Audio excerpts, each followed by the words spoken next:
अस्सलाम वालेकुम dear students. कल हमने जो टॉपिक डिस्कस किया था वो हमारे पास स्टोमेटल ओपनिंग एंड क्लोजिंग का प्रोसेस था कि स्टोमेटा किस तरह से ओपन होते हैं और किस तरीके से जो है वो क्लोज होते हैं। तो ये स्टोमेटल ओपनिंग और क्लोजिंग ट्रांसपायरेशन के अंदर रोल प्ले करती थी।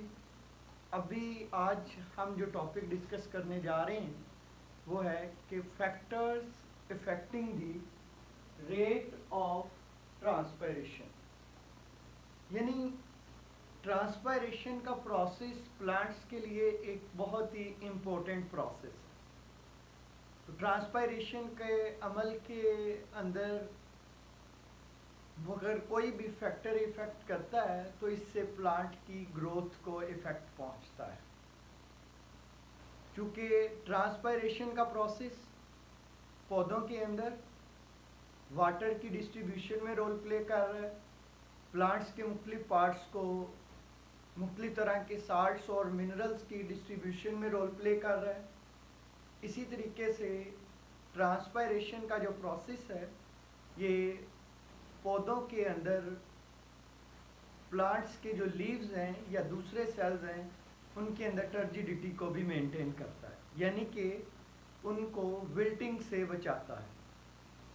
तो अगर ये ट्रांसपायरेशन का प्रोसेस जो है इसके अंदर इंक्रीज या डिक्रीज आती है तो पौधे को बहुत सारी डिफरेंट टाइप्स की प्रॉब्लम्स फेस करना पड़ती हैं जो कि प्लांट की लाइफ के लिए ख़तरनाक हो सकती हैं, यानी कि प्लांट की जो ग्रोथ है उसको इफ़ेक्ट कर सकती हैं या जो नॉर्मल मेटाबॉलिक रिएक्शंस प्लांट्स के अंदर हो रहे हैं उनको इफ़ेक्ट करती है। तो चलते हैं वाइट बोर्ड की तरफ, इन मुख्तलिफ फैक्टर्स को डिस्कस करते हैं जो प्लांट की ट्रांसपायरेशन के रेट को इफ़ेक्ट करते हैं।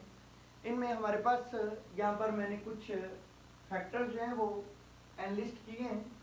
इनके अंदर एक फैक्टर कौन से वाला है, लाइट, फिर टेम्परेचर है, कार्बन डाइऑक्साइड की कॉन्सेंट्रेशन है, ह्यूमिडिटी एंड वाटर वेपर्स, फिर इसके अलावा विंड और सॉइल वाटर। तो ये वो 6 फैक्टर हैं जो यहाँ पे डिस्कस किए जा रहे हैं जो ट्रांसपायरेशन के रेट को इफेक्ट करते हैं। इनमें से सबसे पहला फैक्टर लाइट है। जैसा कि हम जानते हैं कि लाइट प्लांट के लिए बहुत नेसेसरी है। लाइट जहाँ पर पौधे के अंदर फोटोसिंथेसिस करवा रही है, पौधे के लीव्स के ऊपर जब लाइट पड़ती है तो प्लांट के लीव्स जो हैं ये फोटोसिंथेसिस के प्रोसेस को प्रोसीड करवाते हैं। अब इस लाइट की प्रेजेंस में प्लांट जो है वो फोटोसिंथेसिस जब करेंगे तो वहीं पर साथ में ये लाइट पौधे के अंदर ट्रांसपायरेशन के रेट को भी इफेक्ट करती है।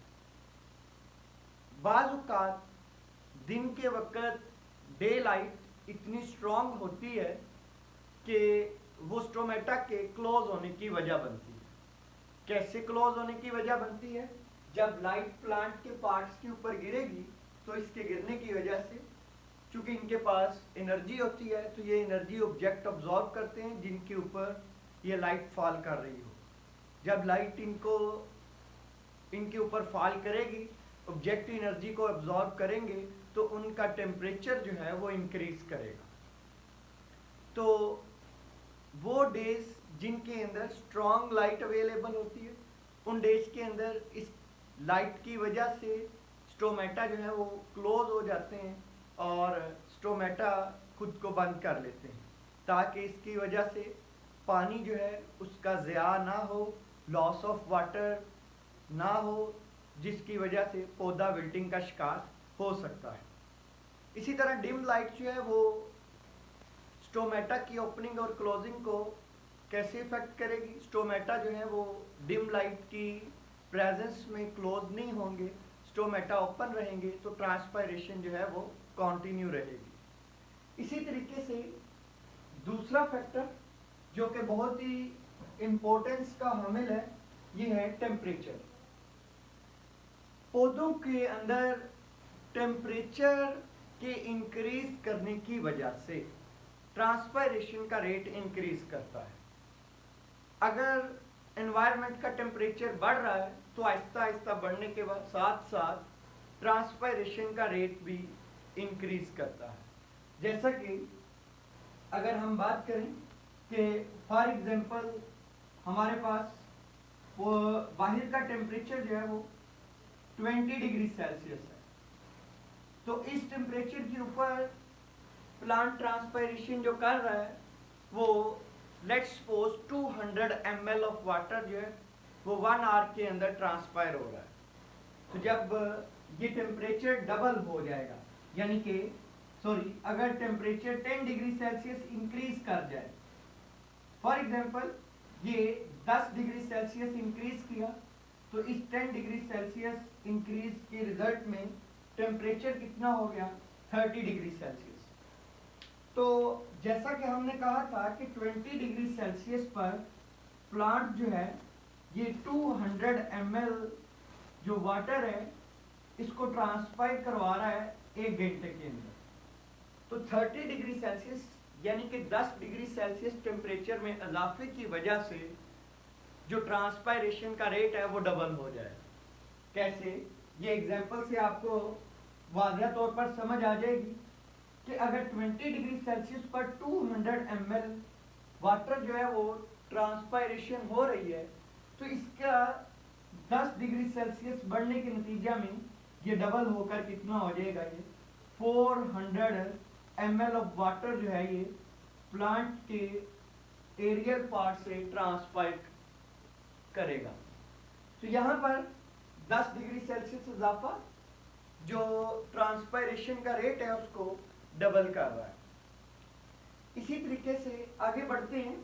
अगर ये टेम्परेचर बढ़ता रहे तो ये टेम्परेचर बढ़ते बढ़ते कितना हो जाए 40 टू 45 डिग्री सेल्सियस पर पहुंच जाए। तो 40 टू 45 डिग्री सेल्सियस पर पहुंचने पर प्लांट इस टेम्परेचर को बेयर नहीं कर पाते, क्योंकि इस टेम्परेचर के ऊपर वाटर बहुत ज़्यादा लॉस हो रहा होता है। तो प्लांट क्या करते हैं, फौरन से अपने स्टोमेटा को बंद कर लेते हैं ताकि पानी जो है इसका लॉस ना हो। तो 40 टू 45 डिग्री सेल्सियस के बाद फिर स्टोमेटा जो है वो बंद हो जाएंगे और ट्रांसपायरेशन जो है वो आहिस्ता आहिस्ता रिड्यूस होते हुए जो है वो काफ़ी हद तक रेट गिर जाएगा। तो टेम्परेचर जब दिन के वक्त इंस्टेंटली अगर इंक्रीज करता है तो उस वक्त स्टोमेटा कैसे क्लोज होते हैं? बेसिकली उस वक्त पौधों के अंदर एक हार्मोनल सिस्टम जो है वो वर्क कर रहा होता है, और यहाँ पर जो हार्मोन प्लांट प्रोड्यूस करवाते हैं वो है एब्सिसिक एसिड। तो इस एब्सिसिक एसिड की प्रोडक्शन की वजह से हाई टेम्परेचर पर पौधों के अंदर एब्सिसिक एसिड प्रोड्यूस होगा, और इस एब्सिसिक एसिड की प्रोडक्शन की वजह से प्लांट क्या करेंगे, अपनी इन स्टोमेटा को क्लोज कर लेंगे ताकि जो ट्रांसपायरेशन है वो स्टॉप हो जाए और वाटर लॉस से बचा जा सके। क्योंकि अगर वाटर लॉस हो जाए तो उसकी वजह से बहुत ज़्यादा वाटर लॉस की वजह से पौधे के लीव्स जो हैं वो विल्ट कर जाएंगे, इवन के पौधा खुद भी विल्टिंग का शिकार हो जाएगा, और इस विल्टिंग की वजह से पौधे की डेथ भी हो सकती है। तो टेम्परेचर के बाद नेक्स्ट फैक्टर को कंसीडर करते हैं CO2 कॉन्सेंट्रेशन, कार्बन डाइऑक्साइड की कॉन्सेंट्रेशन। जैसा कि कल मैं आपको पोटाशियम आयन एक्सचेंज थ्योरी के अंदर पढ़ा के आया था कि पोटाशियम के आयन जो हैं इनकी मूवमेंट प्लांट्स के स्टोमेटा के ओपन और क्लोज होने की वजह बनती है। तो इसके पोटाशियम आयंस की जो मूवमेंट है आउटवर्ड और इनवर्ड, ये जो हमारे पास मूवमेंट है पोटाशियम के आयंस की इनवर्ड मूवमेंट, ये हमने डिस्कस किया था कि जब पोटाशियम के आयंस नेबरिंग सेल से मूव करके गार्ड सेल के अंदर आएंगे, तो इसी के पीछे वाटर के मॉलिक्यूल जो हैं ये भी क्या करेंगे, ये भी जो है वो गार्ड सेल्स में आएंगे। गार्ड सेल्स टर्जिड हो जाएंगे। इन गार्ड सेल्स के टर्जिड होने के रिजल्ट में स्टोमा ओपन होगा, यानी कि स्टोमेटा ओपन हो जाते हैं। फिर इसी तरीके से हमने कहा था कि जब ये पोटेशियम आयन बाहर निकलते हैं तो वाटर भी लीव कर जाता है पीछे, ये गार्ड सेल्स फ्लैसिड हो जाते हैं और स्टोमा बंद हो जाता है। तो इसके पीछे हमने डिस्कस किया था कि इस चीज को दो फैक्टर इफेक्ट कर रहे होते हैं, एक तो लाइट और दूसरा कौन से वाला फैक्टर इफेक्ट कर रहा होता है, कार्बन डाइऑक्साइड। दिन की बात करें तो दिन के वक्त कार्बन डाइऑक्साइड की कॉन्सेंट्रेशन लो है, क्योंकि फोटोसिंथेसिस के रिजल्ट में जो कार्बन डाइऑक्साइड है जो रेस्पिरेशन के रिजल्ट में प्रोड्यूस हो रही है उसको फोटोसिंथेसिस यूज कर लेती है। अब फोटोसिंथेसिस जब उसको यूज कर लेगी तो carbon dioxide automatically in leaves के दरमियान में जो है वो कार्बन डाइऑक्साइड की कॉन्सेंट्रेशन जो है ये कम पड़ जाएगी। तो कार्बन डाइऑक्साइड की लो कॉन्सेंट्रेशन क्या करेगी, पोटेशियम आयंस की इनवर्ड मूवमेंट जो है उसको स्टार्ट करवा देगी। तो जब ये इनवर्ड मूवमेंट होगी, वाटर पोटेंशियल कम होगा, वाटर के मॉलिक्यूल्स भी पीछे ही अंदर मूव करेंगे और गार्ड सेल टर्जिड हो जाएंगे और स्टोमा ओपन हो जाएगा। तो ये स्टोमेटा की ओपनिंग होगी तो ट्रांसपायरेशन का रेट जो है ये भी क्या करेगा, ये भी इंक्रीज कर जाएगा। लेकिन रात के वक्त की बात करें तो रात के वक्त चूंकि फोटोसिंथेसिस का प्रोसेस नहीं हो रहा होता, तो जो रेस्पिरेशन के प्रोसेस के दौरान ये तमाम सेल कार्बन डाइऑक्साइड प्रोड्यूस करवा रहे हैं, ये कार्बन डाइऑक्साइड पौधे के अंदर इकट्ठी होती रहती है और थोड़ी थोड़ी मिकदार में बाहर रिलीज होती रहे। कार्बन डाइऑक्साइड की बहुत ज्यादा कॉन्सेंट्रेशन इन सेल्स के अंदर फिर क्या करेगी, ये पोटेशियम आयंस को बाहर मूव करवाएगी और जब पोटेशियम आयंस बाहर मूव करेंगे तो वाटर भी बाहर मूव कर देगा। एज अ रिजल्ट स्टोमा जो है ये क्या करेंगे, ये क्लोज हो जाएंगे और ट्रांसपायरेशन जो है इसका रेट भी रिड्यूस हो जाएगा। नेक्स्ट चलते हैं अगले फैक्टर की तरफ। अगला फैक्टर है ह्यूमिडिटी एंड वाटर वेपर्स। भाई देखिए कि हवा के अंदर वाटर के वेपर्स यानी कि हवा में जो वाटर की सैचुरेशन है या हवा के अंदर पानी की जो मिकदार है वाटर वेपर्स की, जिसको हम ह्यूमिडिटी के नाम से जानते हैं, वो ट्रांसपायरेशन के रेट को बहुत ज़्यादा इफेक्ट करती है। अगर तो ड्राई एयर हो, हवा के अंदर पानी के बुखारात की मिकदार कम हो, तो पानी की ये बुखारात की कम मिकदार पौधों के अंदर ट्रांसपायरेशन के रेट को इंक्रीज करवा देगी। लेकिन अगर हवा के अंदर नमी ज़्यादा मकदार में मौजूद हो तो ट्रांसपायरेशन का रेट जो है वो ऑटोमेटिकली क्या करेगा, वो रिड्यूस कर देगा। तो इस तरीके से ह्यूमिडिटी जो है ये भी क्या कर रही है, ये भी ट्रांसपायरेशन के रेट को इफेक्ट करती है। नेक्स्ट फैक्टर जो है ये विंड है, विंड की स्पीड। विंड जो है ये बहुत इंपॉर्टेंट रोल प्ले करती है। विंड की स्पीड कि ट्रांसपायरेशन का रेट क्या होगा। जैसा कि यहाँ पर मैं एक प्लांट ड्रा करके समझाता हूँ कि ये हमारे पास एक प्लांट है और विंड की मूवमेंट जो है वो इस डायरेक्शन में है। अब यहाँ से विंड इस डायरेक्शन में मूव कर रही है, तो अगर तो ये विंड की स्पीड स्लो होगी तो ट्रांसपायरेशन का रेट भी क्या होगा, स्लो। लेकिन अगर विंड की स्पीड क्या है, हाई, तो विंड स्पीड हाई होने की वजह से विंड की स्पीड जो है वो हाई है, तो जब विंड स्पीड हाई होगी तो यहाँ पर ये जो ड्राई एयर है ये वाटर से ट्रांसपायरेशन के रेट को इंक्रीज करवाएगी और वाटर वेपर्स को खुद के अंदर जो है वो एब्जॉर्ब करके खुद सैचुरेट हो जाएगी। लेकिन अगले ही लम्हे में ये विंड यहाँ से स्पीड हाई होने की वजह से मूव कर गई। तो जब ये विंड यहाँ से मूव करके आगे गई तो पीछे से न्यू ड्राई एयर आएगी प्लांट के सराउंडिंग में। तो ये जो न्यू ड्राई एयर है ये प्लांट में से वाटर के वेपर्स को और ज्यादा जो है वो एब्जॉर्ब करेगी। ये विंड मूव करके इधर चलेगी, जबकि पीछे से ये न्यू ड्राई एयर जो है ये प्लांट के सराउंडिंग में आई। तो जब ये प्लांट के सराउंडिंग में पहुंचेगी तो ये ट्रांसपायरेशन के रेट को इंक्रीज करने की वजह बनेगी। तो इस तरीके से अगर विंड की स्पीड स्लो होती है तो ट्रांसपायरेशन का रेट भी ऑटोमेटिकली क्या होगा, स्लो होगा। तो ये विंड जो है ये भी क्या कर रही है, ये भी ट्रांसपायरेशन के रेट को इफेक्ट करती है। लास्ट पर जो हमारे पास चीज है वो है सॉइल वाटर।